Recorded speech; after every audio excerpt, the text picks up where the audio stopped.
Buenos días, queridos amigos y hermanos.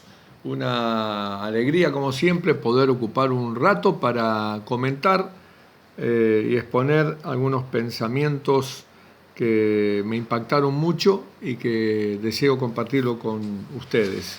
El viernes pasado tuve que compartir el tema de la semana, de los 10 días, y me impactó mucho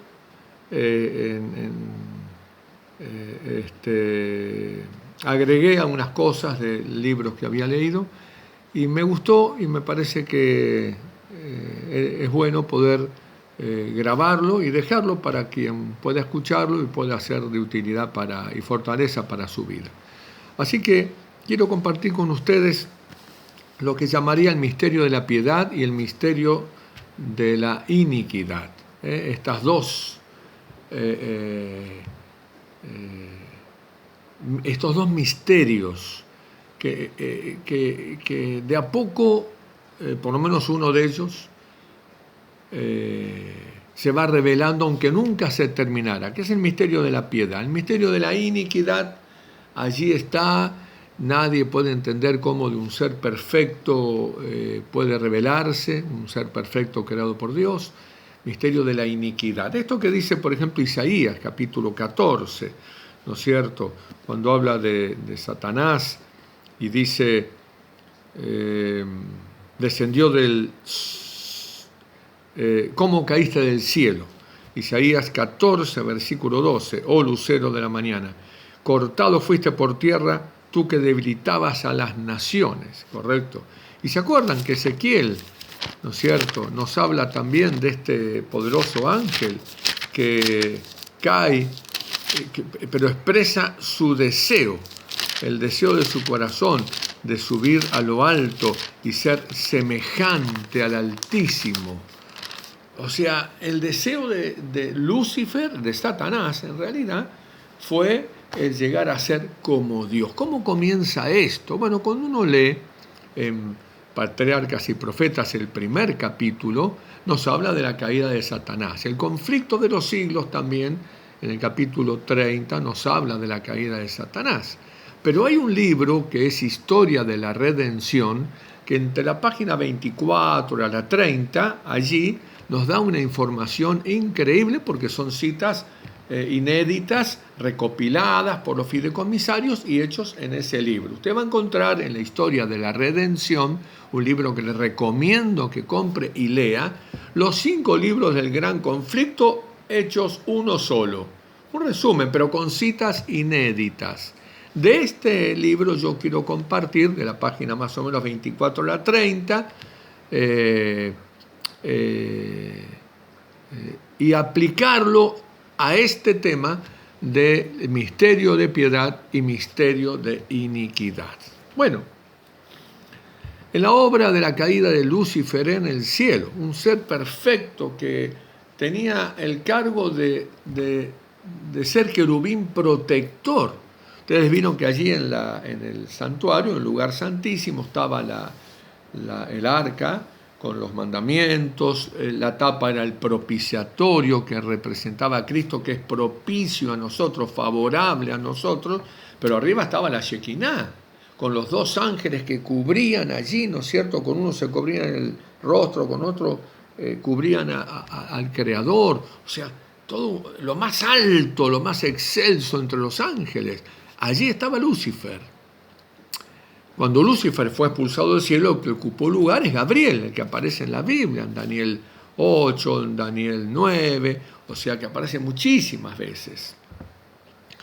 Pero este Lucifer comenzó a tener celos de Cristo especialmente, ¿correcto? Y a cuestionar la justicia de Dios. Y Dios realmente era justo, porque los principios del gobierno divino son la justicia y la misericordia, como dice el salmista, cuando dice justicia y verdad son el cimiento de tu trono, pero tu misericordia va delante de tu rostro. Qué belleza, ¿no es cierto? Un Dios justo, totalmente justo, pero la misericordia siempre va delante. para tratar de salvarnos, de ayudarnos. Y así es como Lucifer comenzó a trabajar. Pero Dios hizo una asamblea en el cielo, donde dejó bien claro que Cristo era igual a Él, que Él merecía la adoración como el Padre. Las trompetas fueron tocadas, se cantó alabanzas al Señor, todos se postraron, Lucifer se postró y le ardió en su corazón, fue convencido, pero adentro de él, dice el espíritu de profecía, se libraba una batalla. Si Lucifer hubiese ido a Dios y le hubiese dicho, mira, me está pasando esto, el Señor lo hubiera ayudado. Bueno, se postró, adoró, pero cuando se levantó, allí estaba eso, trabajando. Querido amigo, si a veces te pasa eso, cuéntale a Dios, ábrele tu corazón, no dejes que ninguna semilla de malicia crezca en tu corazón. A todos nos pasa, ve y cuenta, ábrele el corazón a Dios, Él ya lo sabe, pero no puede hacer nada si no le pides ayuda. Clama a mí y yo te ayudaré, te responderé. Te mostraré cosas increíbles, puedo hacer cualquier cosa, pero necesito que clames, necesito que me lo pidas, necesito que abras tu corazón. Bueno, Lucifer no lo hizo y comenzó a trabajar muy sigilosamente entre los ángeles, generando planteamientos, preguntas, desarrollo de temas que finalmente, mientras paralelamente él mostraba un respeto y una obediencia a Dios cabal, pero estaba jugando por dos lados. Dios lo sabía, pero dejó en su sabiduría que él desarrolle su plan. El misterio de la iniquidad estaba trabajando en su corazón. El mal estaba trabajando en su alma, los celos hacia Cristo. Él era acabado en hermosura, dice la palabra de Dios, acabado en hermosura, perfecto, y se enorgullecía de esa belleza, de ese porte, de esa gloria que Dios le había dado, donde todos los ángeles le respetaban, correcto, le respetaban totalmente, se gozaban en cumplir sus órdenes. Pero Cristo estaba en el medio. Cristo había sido declarado igual a Dios y superior a Lucifer. Esto lo dejó mal y siguió trabajando en su corazón. Hasta que, quién sabe, porque el linaje de Juárez explica allí en Historia de Redención, que Dios soportó esta rebelión por mucho tiempo. ¿Qué será mucho tiempo? ¿Pensaste alguna vez eso? ¿Qué será mucho tiempo para Dios cuando 1000 años es como un día y un día como 1000 años? ¿Qué habrá sido mucho tiempo? ¿Cientos de años? ¿Algún 1000 de años? No lo sé, pero soportó por mucho tiempo esto. Hasta que Lucifer había llegado, dice el espíritu de profecía, la revelación de Dios para nosotros, a confundir y a tener casi de su lado a la mitad de los ángeles. ¿Escucharon eso?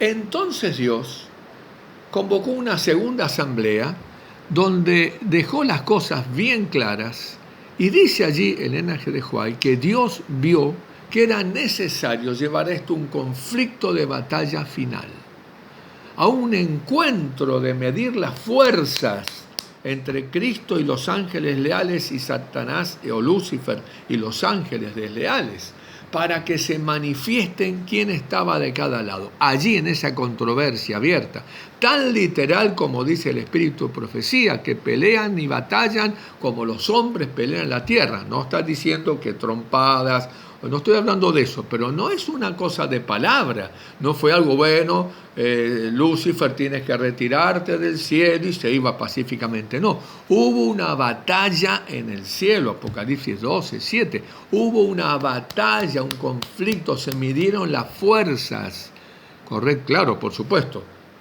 los del 50% de los ángeles, que finalmente se fue un tercio, ese porcentaje que estaba allí, ¿no es cierto?, medio convencido, cuando vino la batalla abierta, se jugaron del lado de Dios. Menos mal, menos mal. Muchos de los ángeles que estaban con Lucifer y que quedaron finalmente con él, tenían dudas y querían acercarse a Dios para decirle que estaban arrepentidos, pero Lucifer los había engañado, diciéndoles que Dios no los iba a perdonar, que nunca los iba a restituir a su lugar, sino que Dios iba a ser categórico, justo, iba a cortar cabeza. Y por eso muchos de los ángeles que hoy están en la tierra como demonios, no se atrevieron, porque Él los engañó, les mintió, distorsionando el carácter de Dios. Lo mismo que hace en tu vida o intenta hacer en tu vida y en mi vida, amigo y hermano. No te dejes engañar. Dios te ama, Dios es amor. Todo lo que haces para el bien. Las manchas, las sombras, las dudas, las distorsiones, la falta de comprensión, las cargas que vienen a nuestra mente con preguntas y planteamientos. Todo viene del enemigo para confundir. Es el padre de la mentira declarado por Cristo. Cuidado, no te dejes engañar.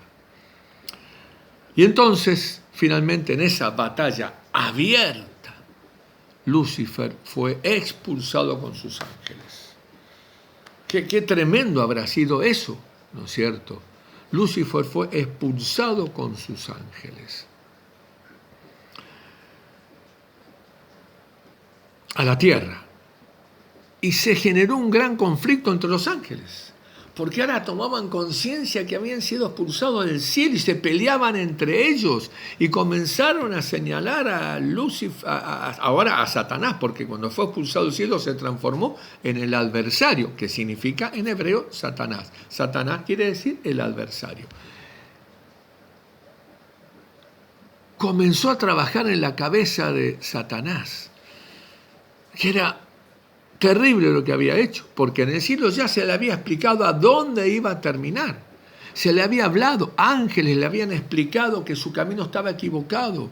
En el fondo de su corazón estaba convencido cuando se le mostraba, pero el orgullo no le permitió dar un paso atrás, reconocer su error, humillarse. Puede ser que nos pase eso muchas veces, ¿no? ¿De dónde viene eso? De Satanás, del carácter de Satanás impregnado en nosotros a través del pecado, el virus del pecado. Eso que fue el misterio de la iniquidad en él, ahora está en nosotros, para que nos podamos comprender, para que podamos ver nuestra radiografía y darnos cuenta que sin Cristo no somos absolutamente nada. Pero bueno, ¿qué es lo que ocurrió? ¿Qué es lo que pasó? Lucifer tomó una decisión. Y cuando un ángel del cielo salía, porque ya no tenía acceso, lo detuvo y le pidió una entrevista con Cristo. Le fue concedida. Llegó al cielo, dice Historia de Redención. Golpeó la puerta del cielo y Cristo en persona le atendió. Le pidió Satanás que pueda ser restituido al lugar donde estaba. Claro, interesante, ¿no? No pidió entrar, aunque sea de barredor, no, quería el cargo que había perdido. Eso muestra ya cosas del corazón. Pero Cristo, con lágrimas en los ojos, le dijo que no había lugar ya para él. El mal estaba dentro de Satanás y no podía arriesgar el cielo. Qué escena habrá sido ver eso, amigos y hermanos. Qué terrible. Sin embargo, no había genuino arrepentimiento en Satanás, porque cuando la puerta se cerró y él tuvo que irse, no quedó allí llorando, clamando y humillándose, no. Decidió hacer una guerra totalmente abierta contra Cristo para hacerle doler el corazón. Bien, así que trabajó con sus ángeles en todas esas maquinaciones y planteó la idea de hacer caer a la santa pareja. ¿Saben que allí en Historia de Redención se nos dice que Satanás tembló al pensar en hacer caer a la santa pareja? Porque eran tan felices, los veía tan enamorados, tan felices, que tembló llevarlos al terreno donde él vivía esta experiencia tortuosa y desesperante. Pero lo hizo. Cuando lo hizo, parte de él en su mal se regocijó porque dijo, bueno, ahora puedo ir a otros planetas y hacerlos caer también y generar una rebelión universal. Lo único que logró Satanás como rebelión universal es a través de Hollywood en la Guerra de las Galaxias, etcétera, etcétera. Pero gracias al Señor nunca logró. Los habitantes de otros mundos tenían también en su planeta, y lo tienen actualmente, el árbol de la ciencia del bien y del mal. Pero no comen, porque cuando ven TV Tierra, no quieren saber nada, correcto. Así que eso está preservado, está guardado, ellos están observando. Terrible, terrible este gran conflicto, cuando uno lo ve desde la visión revelada. Terrible este gran conflicto. Y hoy está acá en la tierra. Piensen ustedes la cantidad de ángeles, que deben ser 1/3, cuando Dios con los ángeles sostiene el universo. Universo, miles de millones de millones de millones de galaxias, donde cada galaxia tiene miles y miles de millones de sistemas solares, y hay millones y trillones de billones de trillones de planetas. ¿Y cuántos estarán habitados? ¿Cuántos ángeles en este gran conflicto? ¿Cuántos ángeles en este gran conflicto? Terrible, terrible. Nosotros a veces ni conciencia tomamos de esto. Así que este gran conflicto llegó a otro nivel. Cuando Dios comenzó a trabajar con su pueblo y comenzó a escribir las Escrituras, Satanás comenzó a estudiar la palabra de Dios y a descubrir, correcto, un montón de cosas a través de las cuales luchó para tergiversar y destruir al pueblo de Dios cuantas veces pudo. Ya al caer la santa pareja y al venir Cristo para explicarles en Génesis 3:15 el plan que tenía, Satanás comprendió que Cristo vendría a la tierra, y entonces dijo: esa será mi oportunidad. No dejó Satanás librado a los ángeles para que trabajaran haciendo caer a Cristo, lo hizo en forma personal. Él se dedicó puntualmente a hacer esta tarea personalizada, con el fin de hacer caer al Hijo de Dios en este gran conflicto. Así que así comenzaron las batallas. Las batallas apenas nació, con el decreto de Herodes, la batalla en el desierto de la tentación, constantemente en la vida de Cristo, pero batallas que se demuestran y se cuentan en las Escrituras, trayendo los enfermos, endemoniados, correcto, y tener que obedecer en el endemoniado gadareno, y así distintos casos. Vez tras vez, Satanás perdió todas las batallas. Y en la cruz, la última oportunidad que tenía, la perdió también. Pero también intentó en la resurrección, solamente que tuvieron que huir todos los ángeles, Satanás con todos los ángeles, cuando ese ángel glorioso descendió ese domingo en la madrugada para decirle: hijo, tu padre te llama. Qué maravilla, hermano, qué maravilloso, qué cosa más imponente, impresionante. Correcto, la victoria total de Cristo sobre Satanás. Así que el Señor se fue al cielo. Y ya Satanás no tiene acceso al cielo, porque cuando hizo caer a Cristo fue expulsado por segunda vez del cielo, porque cuando Adán y Eva cayeron, él tuvo la oportunidad de presentarse como representante de la tierra, ya que Adán le había hecho, ¿no es cierto?, de vuelta a obtener la posibilidad de ir como representante al cielo por causa del pecado. Así que allí tenemos, en el gran conflicto, en el panorama, ¿no es cierto?, que estamos presentando, tenemos increíblemente ahora una obra que el enemigo decidió hacer. Bueno, no puedo lastimar a Cristo personalmente. Ya se me escapó de las manos, ya ha sido victorioso, ya perdí mi reino, pero ha descendido con gran ira, dice Apocalipsis 12, porque sabe que le queda poco tiempo. ¿Y contra quién ha descendido? Contra la iglesia. No puedo lastimarte, pero voy a lastimar tus hijos. La obra de la iniquidad, el daño porque sí, el mal, esa porquería, ¿no es cierto?, de actitud que le causa en él y nos causa en la tierra con habitantes dominados por demonios. Que el Señor nos libre y nos cuide. Pero paralelamente a toda esta obra de descenso, aquel que quería ascender fue en pique, pero él quería ascender. Pero hubo uno, maravillosamente, ¿no es cierto?, que estando en lo más alto de la existencia, Dios mismo, Cristo, descendió a descender. El misterio de la piedad. Mientras que en el misterio de iniquidad que quiero subir a lo alto y ser como el Altísimo, el que era el Altísimo descendió a descender, para que vos y yo podamos tener esperanza. Haya pues en vosotros esta actitud, este sentir que hubo también en Cristo Jesús, Efesios 2, el cual siendo como Dios no estimó el ser igual a Dios como cosa que aferrarse. No, yo soy Dios, que el hombre se arregle, no, sino que se despojó a sí mismo y descendió, se hizo hombre y descendió a lo más bajo, no vino como rico, vino como pobre. No para ser aplaudido, sino para ser desechado. Los suyos vino y los suyos no le conocieron. Y aceptó una muerte que no era cualquier muerte, era la peor muerte que existía, por vos y por mí. Hoy ese Salvador, victorioso, resucitado en esa mañana de domingo que ascendió a los cielos, hoy ministra en favor nuestro. ¿Cómo piensas que te ve? ¿Cómo piensas que nos mira? ¿Cómo piensas que te valora? Un hijo, por uno solo Cristo hubiese hecho todo eso.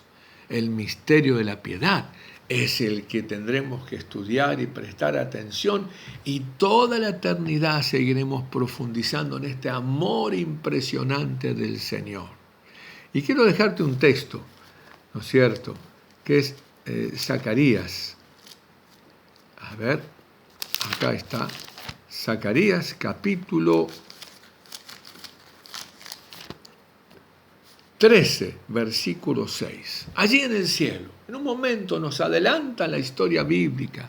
La profecía nos adelanta que un día en el cielo, allí donde todo será armonía, preciosura, la paz, terminó el conflicto, Satanás y el mal ha sido desterrado, el pecado ya no existe, todo es gozo, felicidad, dicha eterna.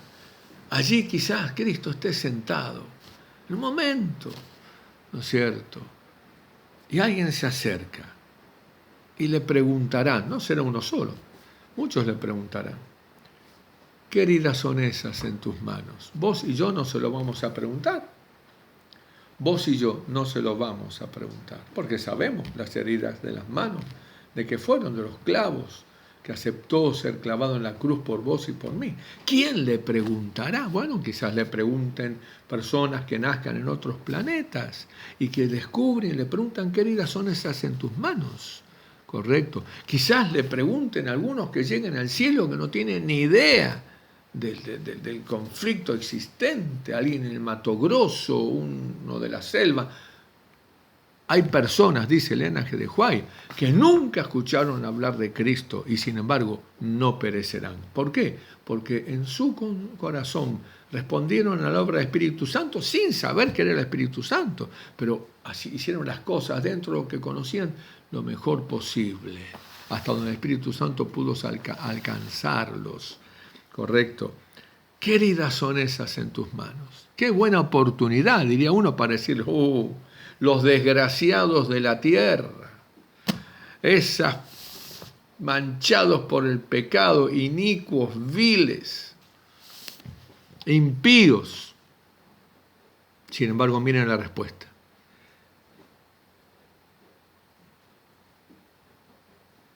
Con ellas fui herido en casa de mis amigos. Qué profundo, qué tierno. Ese es nuestro Salvador.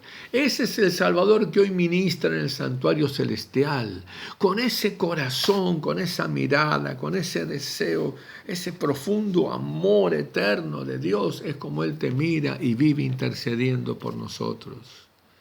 Querido amigo, el misterio de la piedad es en el cual tenemos que prestar atención. El misterio de aquel que siendo Dios descendió. He aquí vengo, en el rollo del libro está escrito de mí. Está escrito del amor de Dios, está escrito de la disposición del Señor. Que antes que existamos en esa Trinidad unida para ver qué iban a crear, qué clase de seres crearían para compartir la eternidad y el universo, había un riesgo al darles libre albedrío. podrían elegir mal. Y Cristo dijo, Padre, yo pago. Querido amigo, Cristo paga por ti, paga por mí. No tenemos otra salida. Estamos absolutamente sin posibilidad fuera de Cristo. Hijitos míos, estas cosas os escribo para que no pequéis, 1 Juan 1:9. Pero si alguno hubiera pecado, abogado tenemos para con el Padre, a Jesucristo el justo. Él está mediando en favor nuestro, intercediendo, pero está en tiempo de juicio. No hay para estar jugando, no hay para que esperes para ver cuándo me voy a reconsagrar. Busca al Señor ahora, Él está dispuesto a darte todo lo que necesitas para que su sangre, por ti, por mí, no sea en vano. Es mi deseo que entendamos que no tenemos fuerzas para luchar por nosotros mismos frente a este terrible enemigo, pero que tenemos un amigo maravilloso que ya venció y que está dispuesto a darnos todas las fuerzas para ser más que vencedores. No pienses que no puedes. Tú no puedes. Sin Cristo no puedes. Pero si lo buscas de corazón, si le abres tu alma al Señor, Él es todopoderoso para darte la victoria. Que Dios te bendiga. Ojalá que estos pensamientos puedan alentar tu corazón para buscar a aquel que está ministrando todavía en el santuario celestial a favor tuyo y a favor mío. Yo le agradezco a Dios por eso. Cada mañana cuando abro los ojos, miro allí al lugar santísimo y veo a Cristo intercediendo con una sonrisa para mí. Yo no merezco nada de eso, pero Él me ama así. Y es su amor el que me atrae. Que Él pueda atraerte en tu corazón con ese amor que día a día estudiando la Biblia vamos descubriendo. Te mando un fuerte abrazo con todo mi corazón.